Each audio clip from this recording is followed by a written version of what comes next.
kami lakukan selama 1 bulan ke depan. Untuk membuka acara mungkin Bu Estu ada sepatah dua patah kata yang ingin disampaikan kepada kami. Terima kasih. Mohon maaf suara saya sudah terdengar.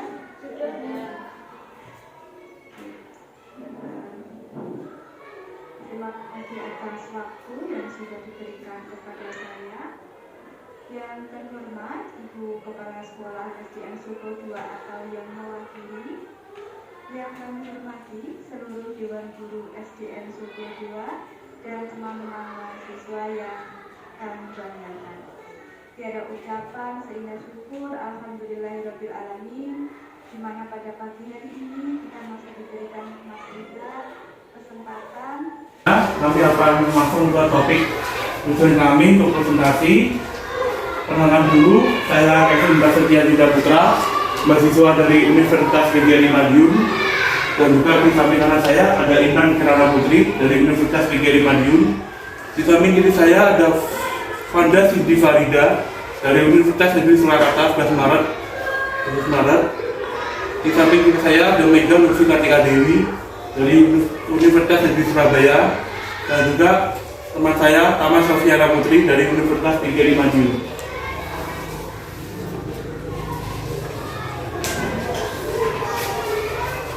Ya, di sini ada berbagai capaian yang sudah kami kerjakan selama bulan Maret sampai dengan April, Bapak Ibu.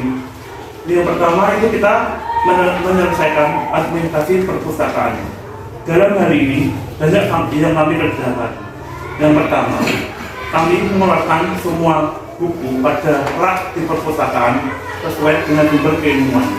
Jadi kami mencatat buku sesuai dengan sumber keilmuan. Banyak sekali sumber keilmuan yang ada di buku perpustakaan, mulai dari sumber ilmu pengetahuan, olahraga, sosial, estetika, dan berbagai lainnya.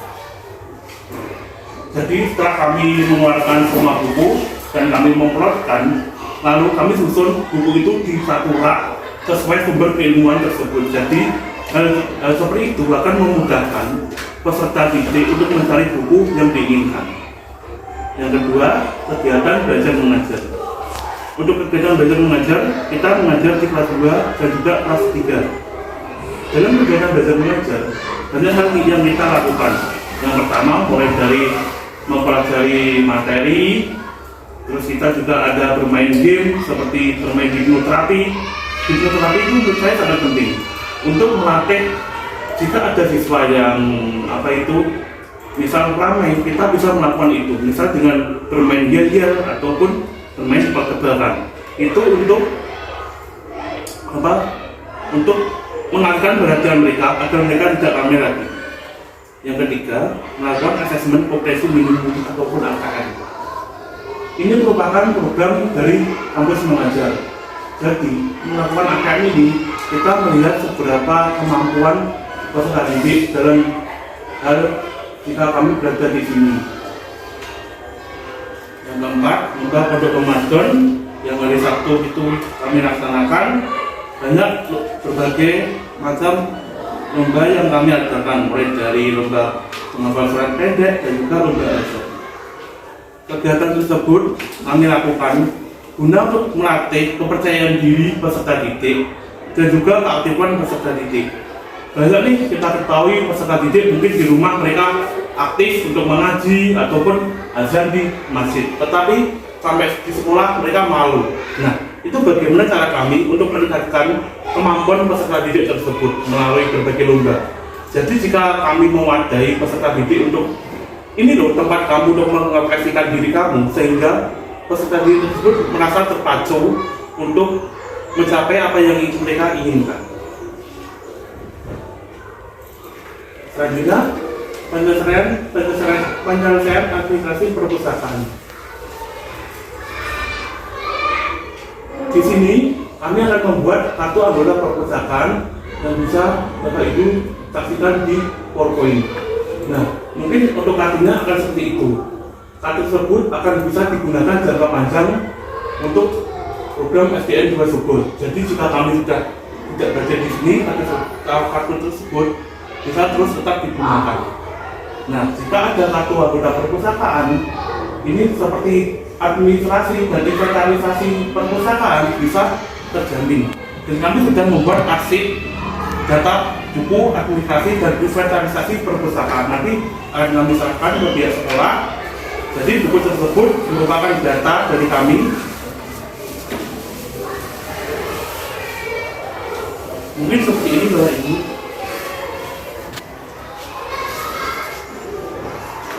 Itu merupakan buku yang sudah kami catat.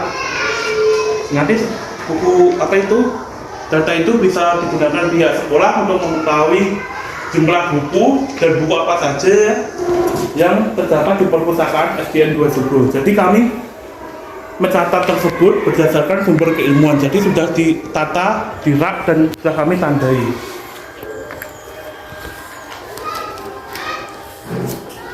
Dan juga kami juga membuat buku pinjam dan buku tamu perpustakaan. Jadi harapan kami jika ada peserta didik yang masuk di perpustakaan, peserta didik tersebut bisa absen. Dan jika mereka membawa pulang buku juga akan menulis buku peminjaman. Jadi data inventarisasi perpustakaan bisa lebih terjamin Bapak Ibu. Hal tersebut mungkin merupakan proyek jangka panjang kami sama di SDN 2 Sugo, dan pesan harapan kami hal tersebut dapat diteruskan oleh Bapak Ibu guru jika kami sudah datang di sini. Selanjutnya kegiatan belajar mengajar. Dalam kegiatan belajar mengajar kami terbagi menjadi dua kelompok, yaitu yang kelompok pertama di kelas 2 yang beranggotakan Mega, Fanda dan juga Tommy Tama, Sofiana Putri. Dalam mengajar kelas 2 banyak capaian yang sudah kami lakukan. Misal ada salah satu peserta didik mungkin dulu belum lancar baca dan tulis, sekarang peserta didik tersebut bisa lebih lancar dan lebih nurut dalam proses pelaksanaan KBM. Yang kedua, di kelas 3 ada saya sendiri dan Kirana. Dalam kelas 3 banyak hal menarik yang kami temukan. Misal anak-anak kelas 3 itu sangat ekspresif. Jadi kita bisa menjadi lebih gampang untuk melatih kepercayaan diri dan juga kreativitas dari peserta didik tersebut. Hal seperti itu sangat penting Bapak Ibu menurut kami.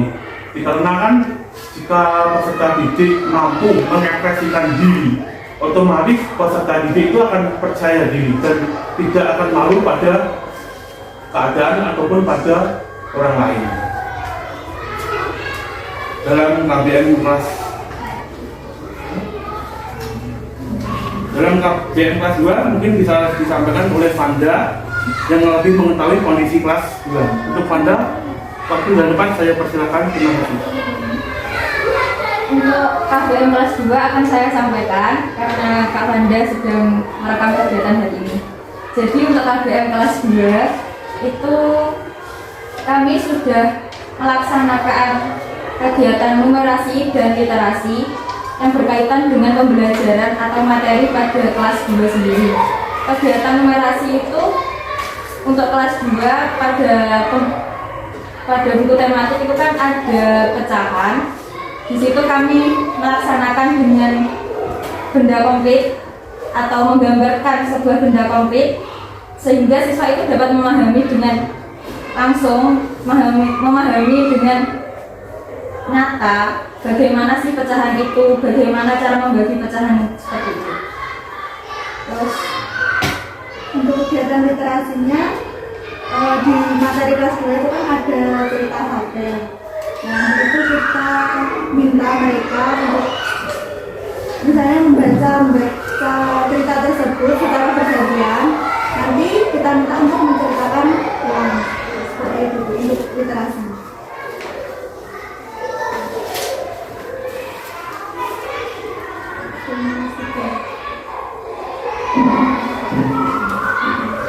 Terima kasih atas kesempatannya Bu. Izinkan saya mempresentasikan KBM di kelas 3. Jadi saya sendiri bertanggung jawab bersama Pak Kevin di kelas 3 untuk mengajar satu semester ini.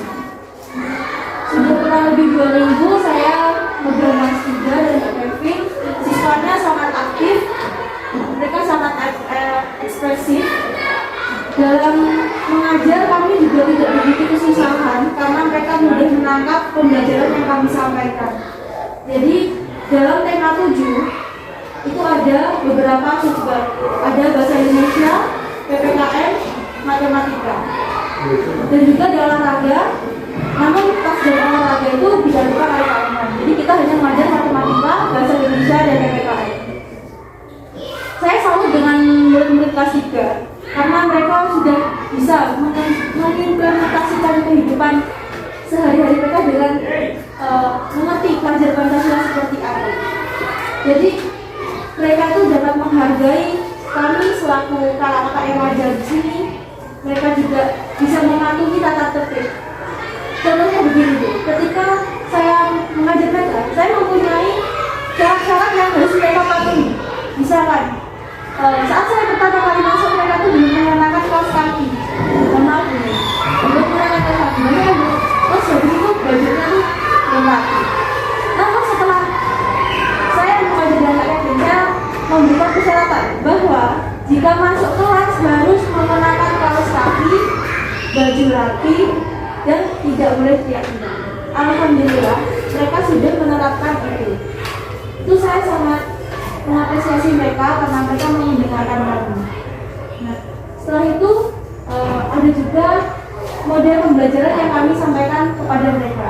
Jadi metode pembelajaran yang kami sampaikan kepada mereka itu secara metode ceramah dan juga diskusi kelompok.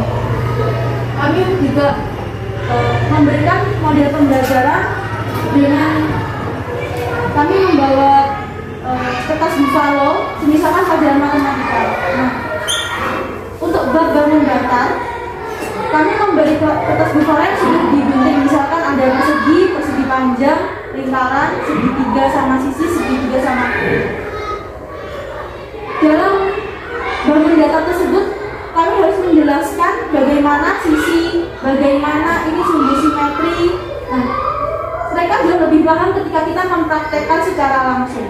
Jadi pada saat itu kami menggunting, kemudian kami bagikan masing-masing, kemudian kami jelaskan untuk persegi itu seperti ini adik-adik. Nah, sumbu simetri lihatnya begini. Setelah itu ditempelkan di buku masing-masing. Kemudian untuk kelas 3 kami membiasakan menulis rapi Bu.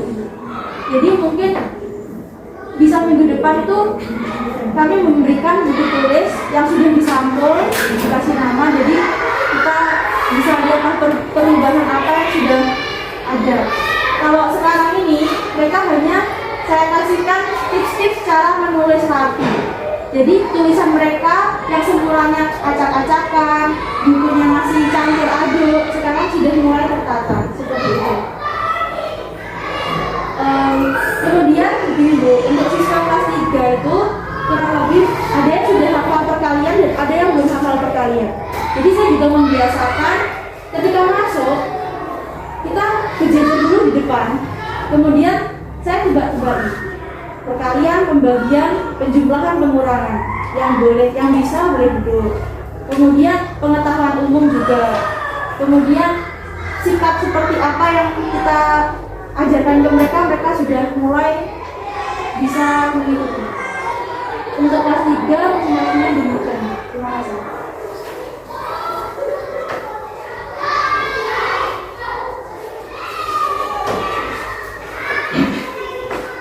Ya, untuk selanjutnya mungkin asesmen kompetensi minimum. Mungkin untuk AKM ini sudah pernah dilaksanakan di SDN 2 Sumber, tapi kami juga laksanakan karena itu merupakan tugas dan diberikan dari tim program kampus mengajar angkatan 3. Dalam AKM ini kita melaksanakan pada hari Selasa 28 Maret 2022. Kami menggunakan 5 sampel siswa dari siswa kelas 5 SDN 2 Sumber. Banyak kegiatan yang kami lakukan, mulai dari kami mengerjakan soal literasi numerasi, dan itu dilaksanakan pada pukul 10 pagi sampai jam 1 siang. Peserta didik sangat antusias mengikuti asesmen kompetensi minimum ini. Terbukti dengan nilai mereka yang meningkat dalam pelaksanaan AKM ini.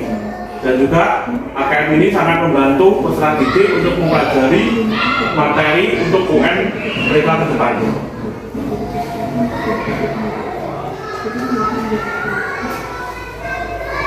terakhir lomba pondok Ramadan Bapak Ibu. Terbilang SDN 2 Sugeng melaksanakan lomba pondok Ramadan ini lebih awal daripada SD yang lainnya. Saya sempat observasi rekan-rekan kampus mengajar Akademika 3 di Kabupaten Madiun. Di Kabupaten Madiun ada 18 SD. Dan SDN 2 Sugeng merupakan satu-satunya SD di Kecamatan Bayorejo dan terpilih dari program KM Angkatan 3.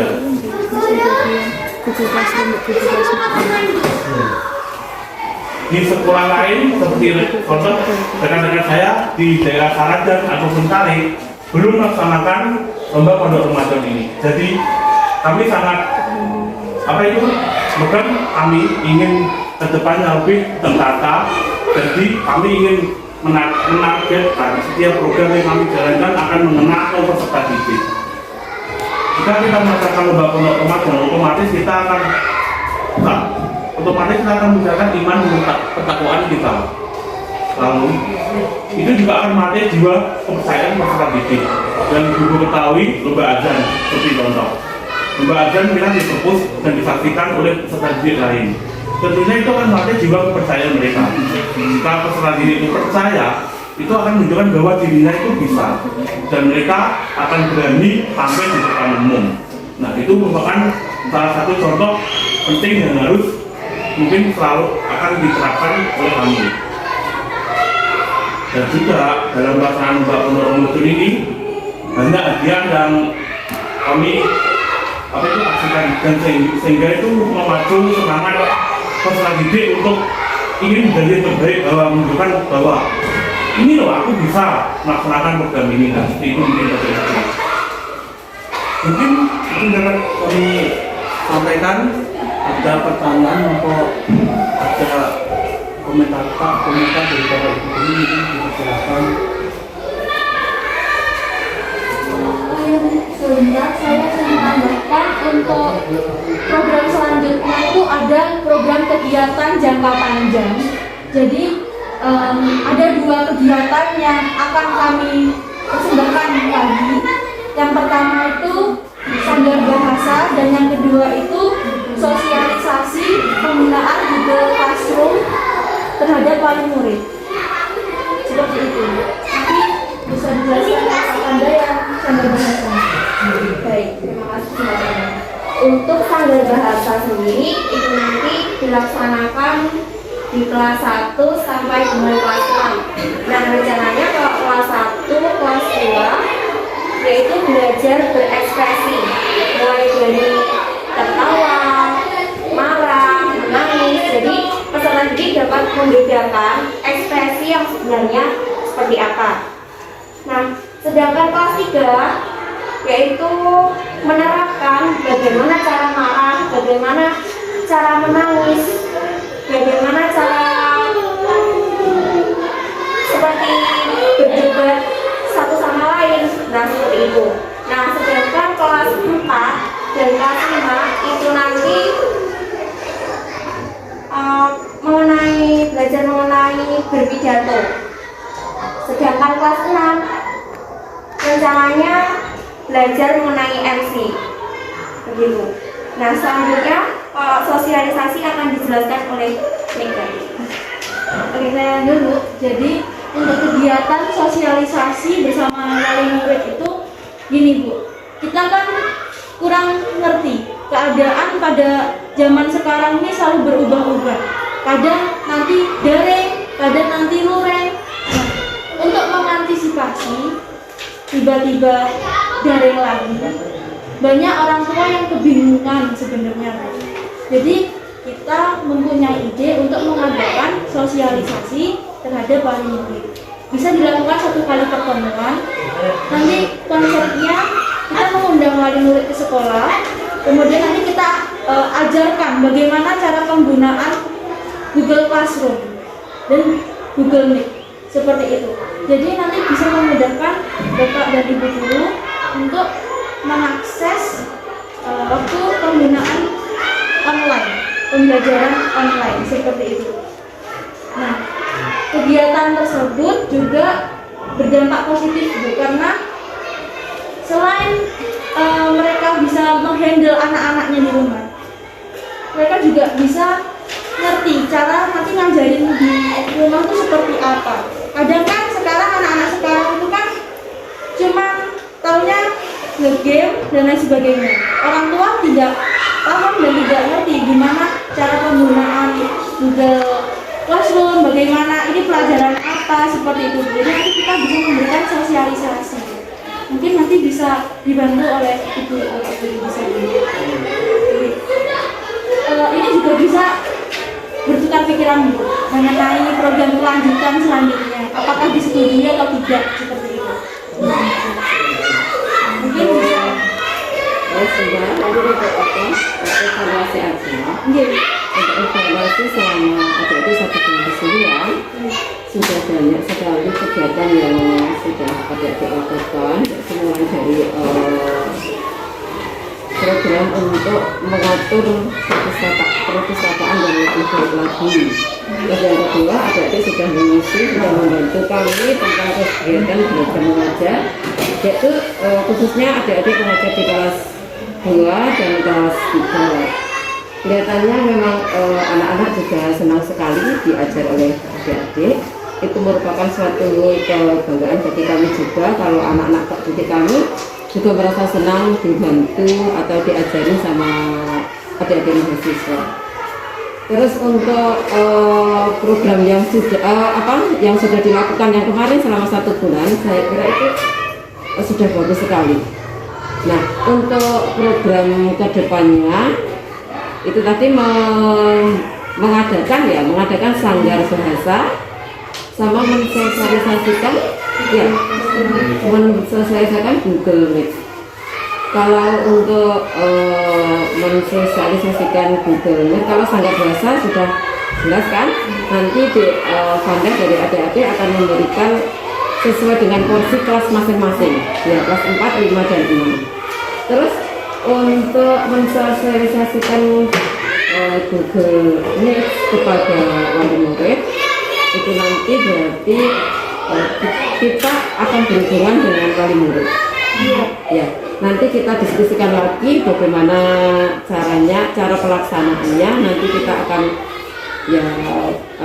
dimusyawarahkan enaknya bagaimana.